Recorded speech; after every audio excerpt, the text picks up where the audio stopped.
पन्नगे च सुरेन्द्रे च कौशिके पाद संस्पृशि निर्विशेष मनस्काय श्री वीरस्वामिने नमः।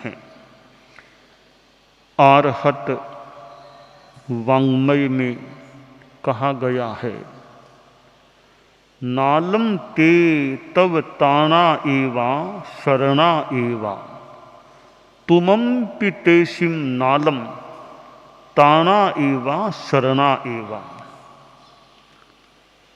एक राजा था। एक दिन मन में आया, आज आसपास घूमने जाऊं।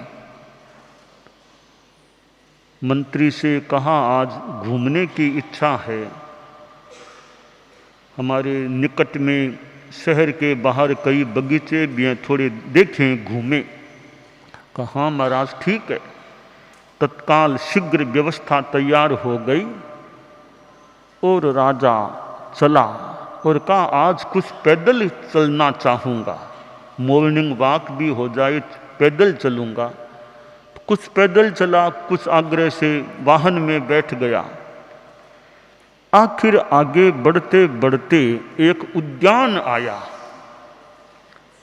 तो राजा ने कहा, यह उद्यान है, मैं अब थोड़ा उद्यान में घूमना चाहूँगा। राजा उद्यान में प्रविष्ट हुआ और घूम रहा था। वृक्षावलियाँ थी, प्राकृतिक एक अच्छा वातावरण था।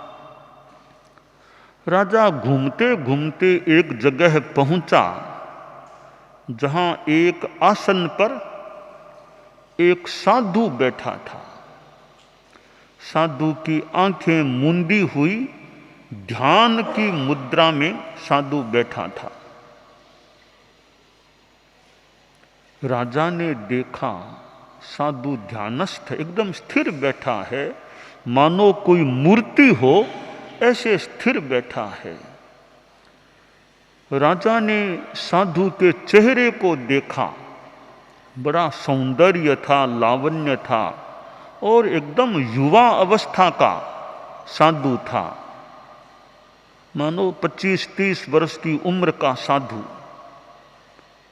राजा देखते ही रह गया, कितना यह तेजस्वी लग रहा है।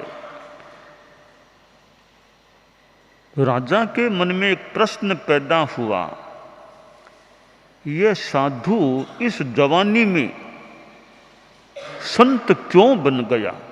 अभी तो संसार में रहने का समय है, संन्यास आश्रम तो 75 के बाद का समय है, अभी यह साधु कैसे बन गया?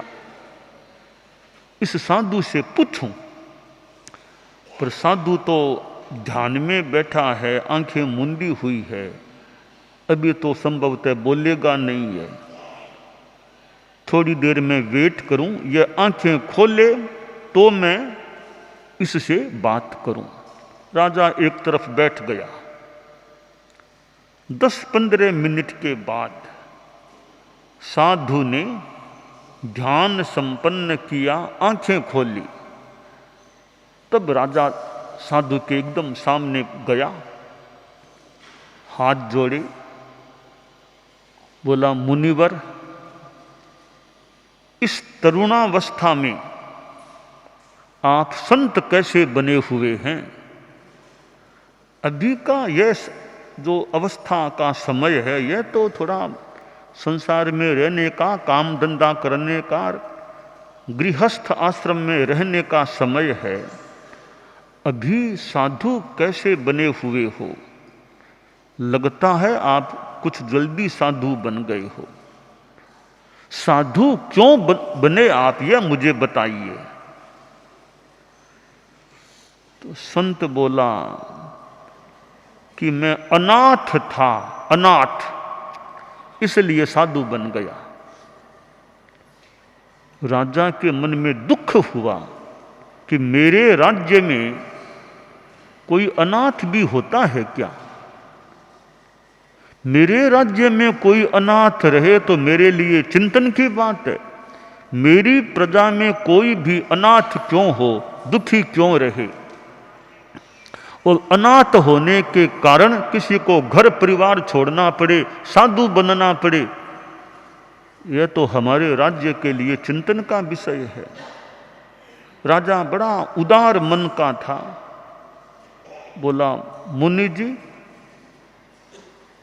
आप चिंता मत करो, यह साधुपन छोड़ दो भले, मैं तुम्हारा नाथ बनता हूं।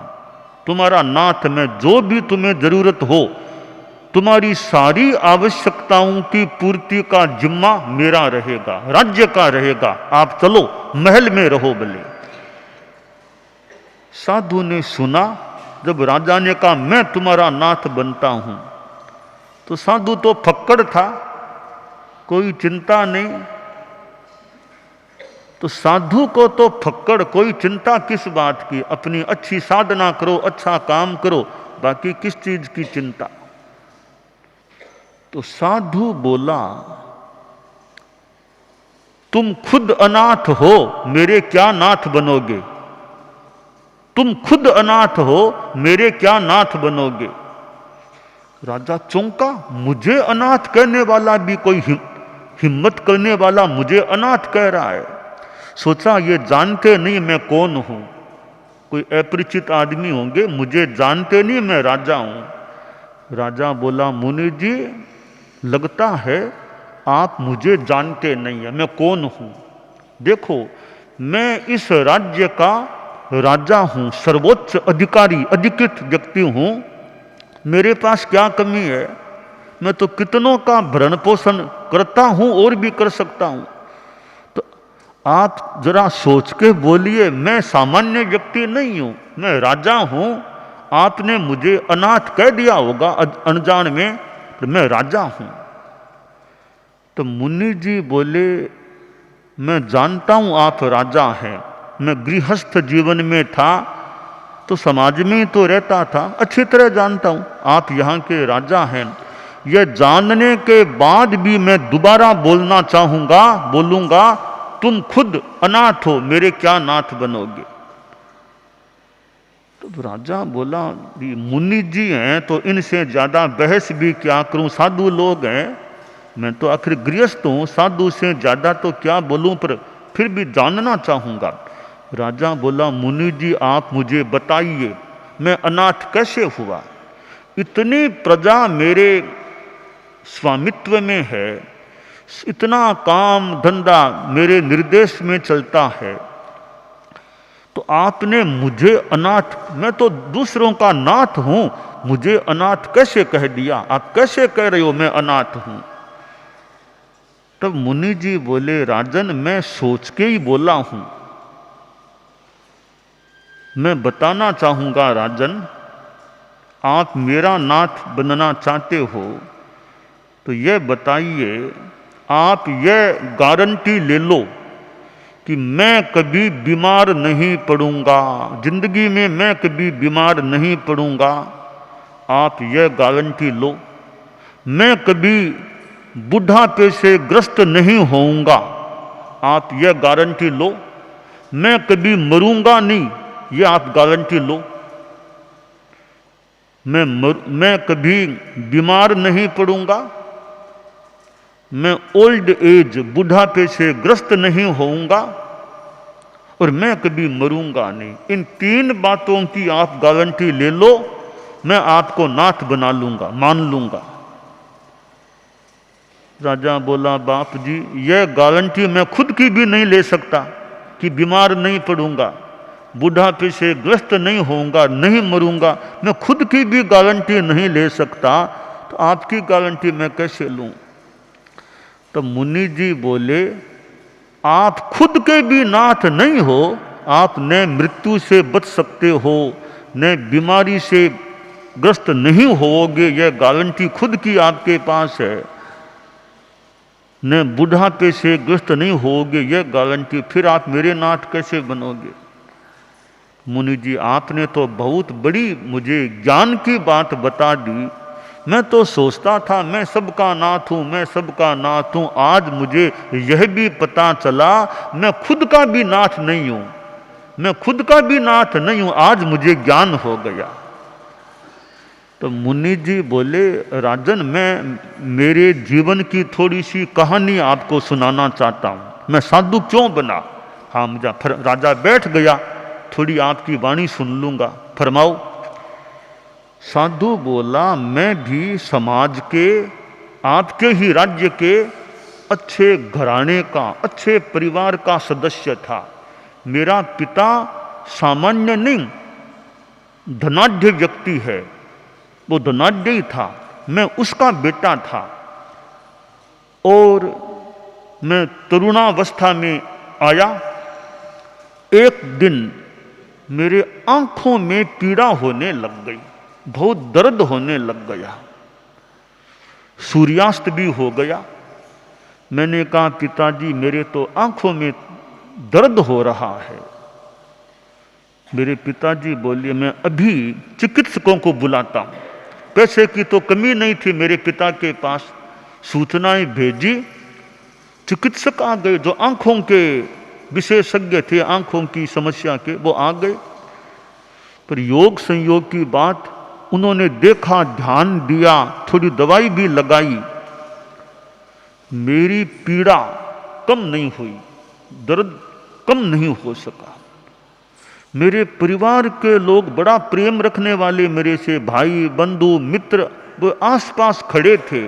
मेरे पिताजी पास में ही खड़े थे, माँ मेरी पास में थी और भी पास में। पर वे देख रहे थे, उनके मन में भी बड़ी पीड़ा थी कि हमारे परिवार का व्यक्ति दुखित है, आंख की समस्या से तकलीफ पा रहा है।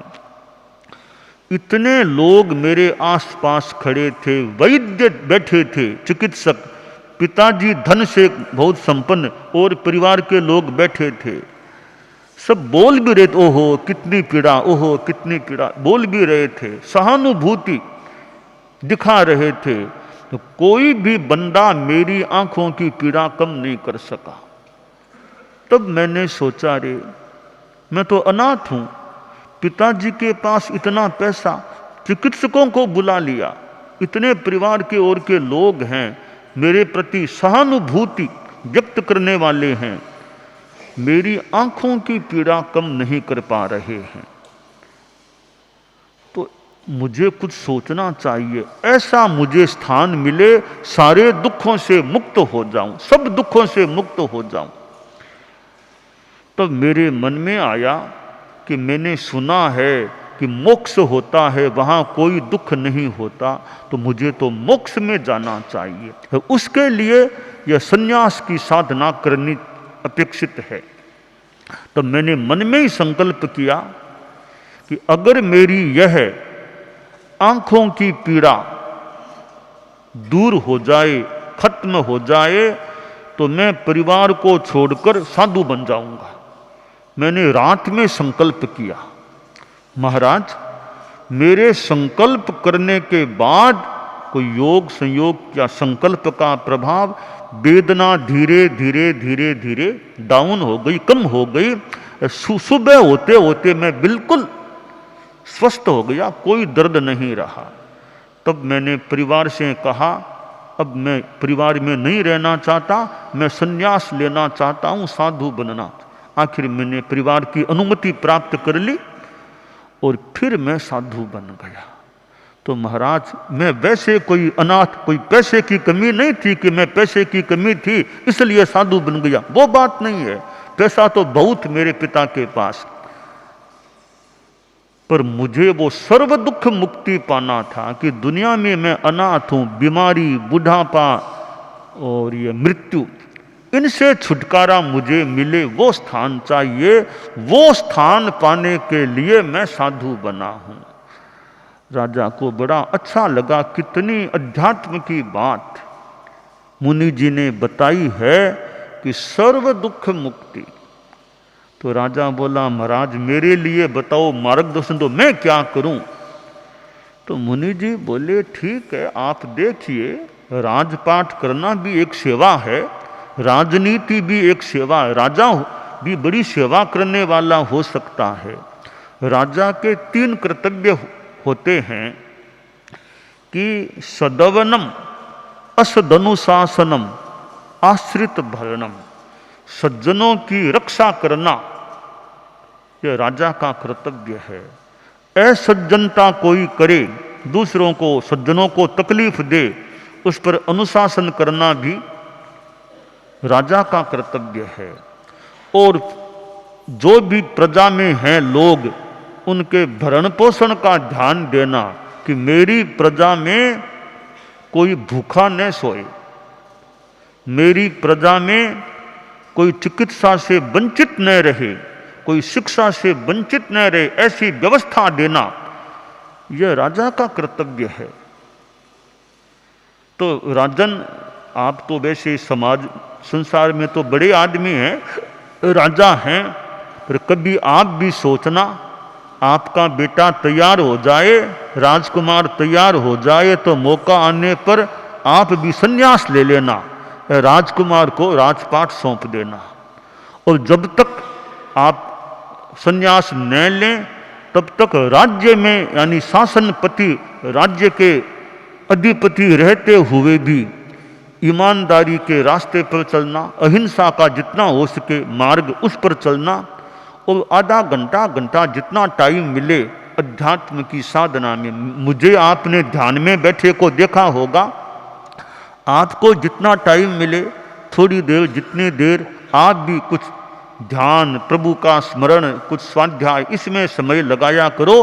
बाद में मौका आने पर संसार की इन स्थितियों को छोड़कर संन्यास लेने का मन में आप भाव रखो। तो शास्त्र में कहा गया, नालम ते तब ताना एवा शरणा एवा, कोई त्राण नहीं, शरण नहीं। एक अपेक्षा से यह बात है, हालांकि आज चिकित्सा की पद्धतियां तो कितनी है, इलाज की व्यवस्थाएं कितनी है, पर ऐसा कोई डॉक्टर आज भी है क्या कि गारंटी लेता हूं तुम कभी नहीं मरोगे, यह गारंटी दे दूं? ऐसा कोई डॉक्टर अमेरिका में एक, लंदन में एक, वो सिंगापुर में एक, कहीं कोई है क्या कि मैं कभी नहीं मरोगे, गारंटी मैं लेता हूं? तो कोई डॉक्टर ऐसा नहीं मिले कि कभी तुम बुढ़ापे से ग्रस्त, बुढ़ापा उम्र आने पर भी बुढ़ापे से ग्रस्त नहीं बनोगे, तुम्हें कभी बीमारी नहीं होगी, ऐसी गारंटी कौन ले सकता है? आज कैंसर और की बीमारियां हो जाती है, इलाज भी होते हैं, पर आखिर कई बार वो कैंसर के मरीज, प्रभु शरण कह दो, कुछ भी कह दो, देहांत को भी प्राप्त, डॉक्टर भी कह दें ले जाओ, घर ले जाओ, सेवा करो, घर ले जाओ। यानी आखिर डॉक्टर भी क्या करे? दुनिया का जो नियम है वो भी, वो डॉक्टर के हाथ में तो है नहीं। डॉक्टर तो सेवा कर, चिकित्सा कर, अंतिम दम तक इंजेक्शन लगाओ, वो लगाओ, वो लगाओ, ऑक्सीजन चढ़ाओ, वो तो मान लो डॉक्टर लोग कर दें, पर बचा लेना डॉक्टरों के भी वश की बात नहीं है। तो यह मनुष्य का जीवन है, वो हमें प्राप्त है।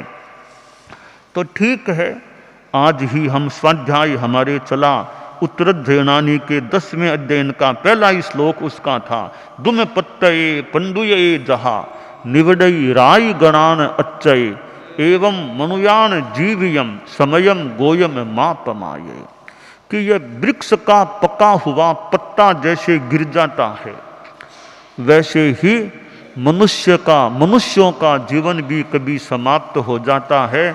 इसलिए गौतम, समय मात्र भी प्रमाद मत करो। तो हम मानव जीवन में धर्म के रास्ते पर चलें, अध्यात्म का आराधन करें, ताकि कभी हम मोक्ष को प्राप्त हो सकें और जब तक संसारी अवस्था में हैं दुर्गति में न जाना पड़े, अच्छा रहे हमारा। इसलिए हम लोग 3 बातें बताया करते हैं, सद्भावना, नैतिकता, नशा मुक्ति, कि ठीक है सारे साधु न भी बन सकें, गृहस्थ रहते हुए भी सद्भावना, सबके प्रति अच्छी भावना रखो, मैत्री रखो, फालतू दंगा फसाद, मार काट, हिंसा, हत्या, जाति को लेकर, संप्रदाय को लेकर वो नहीं होना चाहिए। दूसरी बात नैतिकता, जो भी काम करो, बिजनेस, धंधा, लेन देन, मैनेजमेंट आदि, उसमें ज़्यादा से ज़्यादा ईमानदारी, ट्रांसपेरेंसी, ईमानदारी, ऑनेस्टी, मोरलिटी वो रहे, ये ध्यान रखो। और तीसरी बात, नशा मुक्ति। शराब, सिगरेट, बीड़ी, ड्रग्स आदि आदि नशीली चीज़ों के सेवन से अपने आप को गलत रूप में नहीं लगाना, इनसे बचना, यह प्रयास, नशा मुक्ति। तो सद्भावना, नैतिकता, नशा मुक्ति एक अच्छा इंसान बने रहने में सहायता करने वाले तत्व हैं। तो हम इस मानव जीवन में धर्म की आराधना करें, यह काम्य है।